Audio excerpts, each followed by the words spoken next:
തദ്ദേശ തെരഞ്ഞെടുപ്പിന് പിന്നാലെ സംസ്ഥാനത്ത് അക്രമ സംഭവങ്ങൾ തുടരുകയാണ്. കണ്ണൂർ മൊകേരിയിൽ CPM പ്രവർത്തകന് നേരെ ആക്രമണമുണ്ടായി. ആലപ്പുഴയിൽ LDF സ്ഥാനാർത്ഥിയായിരുന്ന DYFI നേതാവിന്റെ തല അടിച്ചു തകർത്തു. ആക്രമണത്തിന് പിന്നിൽ BJP എന്നാണ് CPM ആരോപിക്കുന്നത്. കോഴിക്കോട്ട് പുതുപ്പാടിയിൽ വീട്ടിലേക്ക് സ്ഫോടക വസ്തു എറിഞ്ഞു. തിരഞ്ഞെടുപ്പ് ഫലം വന്നതിന് ശേഷം സംസ്ഥാനത്ത് വ്യാപക അക്രമ സംഭവങ്ങളാണ് റിപ്പോർട്ട് ചെയ്യുന്നത്. കണ്ണൂർ മൊകേരിയിൽ CPIM പ്രവർത്തകനെ RSS പ്രവർത്തകർ വീട്ടിൽ കയറി മർദ്ദിച്ചുവെന്ന് CPIM ആരോപിച്ചു. അക്കാനിശ്ശേരി സ്വദേശി അലന് നേരെയാണ് മുഖംമൂടി ധരിച്ച സംഘം ആക്രമണം നടത്തിയത്. മർദ്ദന ദൃശ്യങ്ങൾ പുറത്തുവന്നു. ആലപ്പുഴയിൽ LDF സ്ഥാനാർത്ഥിയായിരുന്ന DYFI നേതാവിന് നേരെയും ആക്രമണമുണ്ടായി. ജില്ലാ പഞ്ചായത്തിലേക്ക് മത്സരിച്ച DYFI ജില്ലാ ജോയിന്റ് സെക്രട്ടറി രാംജിത്തിന്റെ തല അക്രമികൾ അടിച്ചു തകർത്തു. സംഭവത്തിൽ 6 BJP പ്രാദേശിക നേതാക്കളെ പ്രതി ചേർത്ത് കേസെടുത്തു.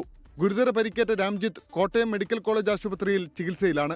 കോഴിക്കോട് പുതുപ്പാടിയിൽ വീട്ടിലേക്ക് സ്ഫോടക വസ്തു എറിഞ്ഞു. പുതുപ്പാടി പഞ്ചായത്തിലെ 18ാം വാർഡ് സ്ഥാനാർത്ഥിയായിരുന്ന അബ്ദുൾ ജലീൽ തങ്ങളുടെ ബന്ധുവിന്റെ വീട്ടിലേക്കാണ് സ്ഫോടക വസ്തു എറിഞ്ഞത്.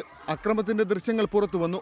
അതിനിടെ കണ്ണൂർ പിണറായിയിലെ തിരഞ്ഞെടുപ്പ് വിജയാഘോഷം കഴിഞ്ഞ് ബാക്കി വന്ന പടക്കം കയ്യിൽ വെച്ച് പൊട്ടി CPIM പ്രവർത്തകന് ഗുരുതര പരിക്കേറ്റു.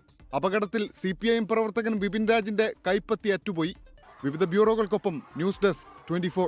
ലോകത്തെവിടെയായാലും ഏത് സമയത്തും 24 വാർത്തകളും ഓഗ്മെന്റഡ് റിയാലിറ്റി പാക്കേജുകളും എക്സ്പ്ലെയിനറുകളും വിശദമായി കാണാൻ ഞങ്ങളുടെ YouTube ചാനൽ നിങ്ങൾക്ക് സബ്സ്ക്രൈബ് ചെയ്യാം.